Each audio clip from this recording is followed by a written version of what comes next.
Described in the novels by the late great Terrance Dicks as having a pleasant open face, Peter Davison, the youngest actor to have taken on the role in his time, could indeed be very pleasant sometimes, but also often quite grumpy. Peter Davison played the role for 3 seasons, always adorned in his cricket outfit and decorative vegetable. What were his best stories during that time, however? Well, that of course is a matter of opinion, but here's my top 5 picks. The Visitation. The Doctor and companions Nyssa, Tegan, and Adric arrive in England in the 1600s during the Black Plague. There they find a group of escaped convict aliens who want to use the plague to destroy all the humans and take over the planet. This is one of the first Davison DVDs I ever owned, so I watched it over and over again. It's not anything earth-shatteringly amazing, I suppose, but I think it's just great fun. From the costuming of the villagers to the creatures, I think the production design comes together really well to tell the story, too.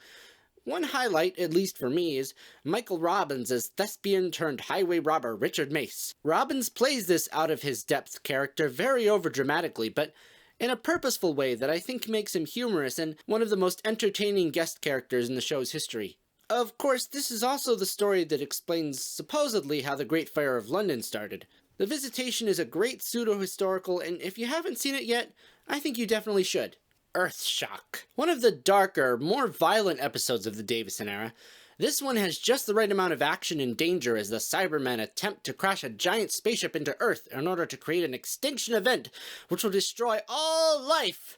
Ha ha ha ha! I wish I could have been alive when this was first broadcast, so I could have been surprised at that brilliant cliffhanger where it revealed the Cybermen were the main villains. This is another one where I think the production design really comes together for me.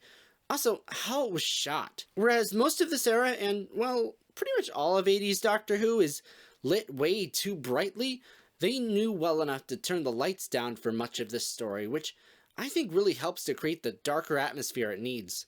My only regret about this story is, well, it feels like it should have been the end of the season.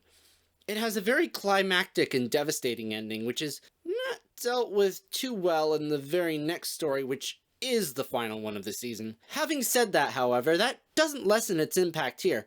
Not gonna say what it is in case you haven't seen it, but, well, let's face it, if you're watching this video, you probably already know what I'm talking about. The 5 Doctors. I've said before in this channel that I always liked when the show would go to Gallifrey and we'd get to learn more about Tidelord Society. That might be because this was one of the first episodes I ever saw. Doctor Who has never failed to deliver a spot-on anniversary episode.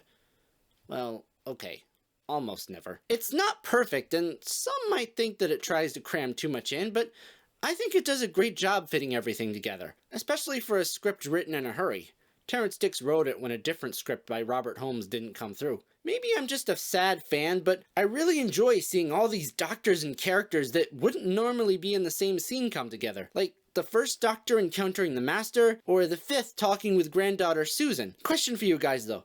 The first version I ever saw was the special edition released on the original DVD, so to me, it may be heretical, but that's kind of the definitive version for me. What do you guys think though? I'm curious what fan opinion sways towards. Do you prefer the original broadcast edition or the DVD special edition? Let me know in the comments below. The Caves of Androzani. This isn't just one of the best Peter Davison stories, but this has got to be one of the best regeneration stories of all time. If you're a doctor and you're gonna go out, this is how you do it with a bang. The Doctor and Peri get caught up in a sort of war on the planet of Androzani Minor between the military and the villainous Sherez Jek, who is hoarding a valuable substance called Spectrox, highly desired by the people of Androzani Major. Along the way, the Doctor and Peri are captured by both parties several times and accidentally contract a deadly disease after stepping in raw Spectrox. This is a very dark, kind of dour story with many memorable moments, and I think one of the best cliffhangers of all time in episode 3. Besides the Doctor and Peri, there are no good guys in this episode, and honestly not a lot of good happens. The tension just keeps building and building as the Doctor tries to save Peri from the mess they've gotten into. His determination to do so against all impossible odds is one of the things that makes this story so great. The fact that it's building to the regeneration also just adds a whole new layer to the tragedy. I'm kind of surprised I like this one, as I usually don't like dour and kind of, well, tragic stuff, but I'm not sure I would rank it as highly if it wasn't a regeneration story, but because it is, it just works so well. Yep, Peter Davison's final story is also one of his best. Resurrection of the Daleks. This is the first Peter Davison story I ever saw, the first Davros story I ever saw, the first Dalek story I ever saw, and only the second Doctor Who story I ever saw. And although Robots of Death was the first one I saw and the one that really made me like the show, this was the one that turned my, I don't know, maybe 11-year-old self from a Star Wars fanatic into a Doctor Who fanatic? Yeah, I first saw both giants of sci-fi around the same time, and at first I wasn't sure which one I liked more. I kind of leaned towards Star Wars for a while, but there was a point where I watched this story for maybe the second or third time, and I don't know what it was about it, but something made me go, yeah, I like Doctor Who more. As an 11-year-old boy, I'm sure the action and violence excited me, but I remember at the time thinking about why I liked it more and comparing the character of the Doctor with the characters in Star Wars, particularly Han Solo. I liked how the character of the Doctor focused more on choosing not to kill. Like contrasting the scene in the cantina where Solo shoots first, and yes, he did shoot first, to the scene where the Doctor confronts Davros in this one. Although he fully intends to execute him at first, he finds he can't do it. I think that pacifist attitude versus the kind of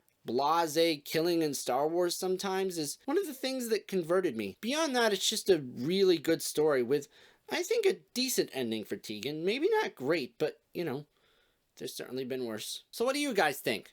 What are your top 5 Peter Davison stories? And why was I wrong? Let me know in the comments below, and I'm not sure what I'm going to do next week. I might take a break from my top 10 Doctor lists for a while. Might do like a top 10 cliffhangers or another theory video or something. Yeah, I don't know, but whatever I decide, I'll see you guys next time.